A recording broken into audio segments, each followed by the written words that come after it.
தண்ணி ஒரு நாளைக்கு 4 லிட்டருக்கு மேலே அது பாடியோட வெயிட்டை பொறுத்து ஒருத்தருக்கு மாறும். But at least 3 litre 4 litre daily குடிக்கிறவங்களுக்கு கண்ணு ப்ராப்ளமே வராதுன்னு சொல்கிறாங்க. தயவு செஞ்சு கண்ணை கூல் பண்ணுங்க. எப்படின்னா நார்மலாக விளக்கெண்ணெய் இந்த விரலில் எடுத்து கண்ணை ஜஸ்ட் இது சுற்றி அப்ளை பண்ணிட்டு நைட்டு தூங்க போகிறது கூட பண்ணிட்டு போடலாம், தப்பே இல்லை சார். நல்லெண்ணெய் ஊற்றுற தப்பு அப்படின்னு இன்னமும் ரிசர்ச் வந்து சில வெஸ்டர்ன் மெடிசன் அக்செப்ட் பண்ண மாட்டாங்க, நல்லெண்ணெய் ஊற்றக்கூடாதுன்னு சொல்லிட்டு. இனிமேல் எங்கள் தாத்தா திட்டுவார், கண்ணில் நல்லெண்ணெய் ஊற்று, காதில் எண்ணெய் ஊற்றுன்னு இன்னமும் திட்டுறாரு. நாங்கள் போனால் ஊற்றுறேன், இங்கே வந்தால் நான் ஊற்றுறேன். ஆனால் யாராவது கேட்டிங்கன்னா ஊற்றக்கூடாது, வேண்டாம், அது வந்து இன்ஃபெக்ஷன் ஆகும், அதாகும் இதாகும் சொல்கிறாங்க. இன்னமும் கண்ணில் நல்லெண்ணெய் ஊற்றுற பழக்கம், காதில் ஊற்றுற பழக்கம் இன்னமும் இருக்குது சார். எனக்கு இது எல்லாமே கண்ணை ட்ரைனஸை ஓவர் கம் பண்ணும். நெக்ஸ்ட்டு கண்ணு அழகாக நல்ல மசாஜ் சார். நான் ஏற்கனவே சொன்ன மாதிரி ஏதாவது அதிகமாக ஒர்க் அவுட் கொடுத்தீங்கன்னா அதுக்கு சூதன் பண்ணுறதுக்கோ ரிலாக்ஸ் பண்ணுறதுக்கோ வேணும். காலையில் எந்திரிச்சு சும்மா அட்லீஸ்ட் ஒரு 2 கிலோமீட்டர் தூரத்தில் பாருங்கள் சார். தூரத்தில் பார்த்து கண்ணை நல்லா சூதன் பண்ணுங்கள் சார். இது பண்ணணும்னா கண்டிப்பாக காலையில் 5 மணிக்கு தான் பண்ணணும் சார். அப்போ தான் அந்த உங்களுக்கு நீங்கள் எந்திரிச்சுன்னா தெரியல, அந்த 3-4 மணிக்கு மேலே ஒரு ஃபீல் வரும் பாருங்கள், அந்த சில் காது. அதில் போய் எந்திரிச்சு கண்ணை திறந்து ரிலாக்ஸாக ஃபீல் பண்ணி பாருங்கள்.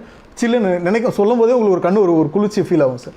அப்படி ஒரு கூலிங் அந்த டைமில் கிடைக்கும் சார். அந்த மாதிரி கண்ணை சூதன் பண்ண ட்ரை பண்ணுங்கள் சார். எப்படின்னா அந்த டைமில் ஓவராக வெளிச்சம் பார்த்துட்டே இருந்தாலுமே அந்த ஃபோட்டோ அந்த எப்படி ப்ராப்ளம் வருதுன்னு சொல்லிட்டு அது ஒரு பெரிய ரிசர்ச் ஒன்று போயிட்டுருக்கு. இது எல்லாமே கண்ணை பாதிக்கும்.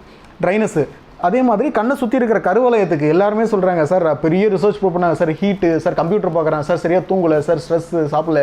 தண்ணி ஒரு நாளைக்கு 4 லிட்டருக்கு மேலே அது பாடியோட வெயிட்டை பொறுத்து ஒருத்தருக்கு மாறும். But at least 3 litre 4 litre daily குடிக்கிறவங்களுக்கு கண்ணு ப்ராப்ளமே வராதுன்னு சொல்கிறாங்க. இல்லை இருந்தாலும் எல்லாருமே மொபைல் ஃபோன் இப்போ எல்லாருக்கும் வந்துச்சு.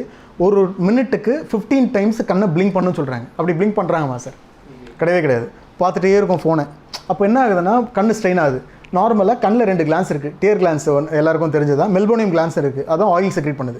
கண்ணை நீங்கள் பிளிங்க் பண்ணல அப்படின்னு சொன்னால் அப்போ என்ன ஆகும், கொஞ்சம் கொஞ்சமாக அந்த மெல்போனியம் கிளாஸ் ஆக்டிவேட் ஆகாது. மூவ்மெண்ட் இருந்தால் மட்டும் தான் ஆக்டிவேட் ஆகும். அப்போ மூவ்மெண்ட் இருந்தால் மட்டும், அதுவுமே மூவ்மெண்ட் தான் சார், ஆக்டிவேட் ஆகும். ஸோ அப்போ மூவ்மெண்ட் இருக்கும்போது ஆயில் கிளான்ஸ் செக்ரேட் ஆகும்போது ட்ரைனஸ் வராது. நீங்கள் ரிப்பீட்டாக கொடுத்துட்டே இருக்கும்போது கண்ணு ட்ரை ஆகுது. இதுதான் ஃபஸ்ட் ரீசன்ஸ். செகண்ட் வந்து ஒரு நாளைக்கு 10 டைம்ஸ் ஐ வாஷ் பண்ணலாம்.